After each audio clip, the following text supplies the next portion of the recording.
মাটিগুলো সরিয়ে রাখ। 300 টাকা কি সস্তা? করতেছি তো।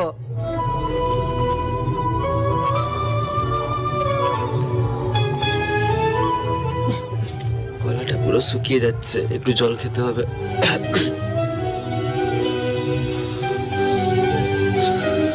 আবার ওইখানে বসে বসে সময় নষ্ট করতেছু। কাজগুলো কি তোর ঘরের লোক এসে করে দিয়ে যাবে? 300 টাকা কি তোর মুখ দেখে দেবো? আরে তাকেও একটু রেস্ট দাও, ছেলেটা সকাল থেকে কাজ করতেছে। আরে তুই জানিস নি এরা শুধু ফাঁকি মারার ধান্দা খুঁজে। তাড়াতাড়ি করে খড়া লাঠিগুলো সব সেখান করে সরা। কাজ করতেছি।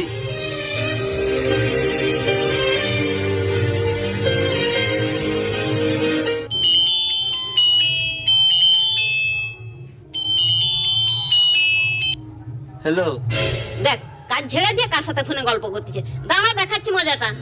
মা, আমি 3 ঘন্টা পরেই আসতেছি, তুমি একটুও চিন্তা করনি। আমি যেইভাবে হোক 1000 টাকা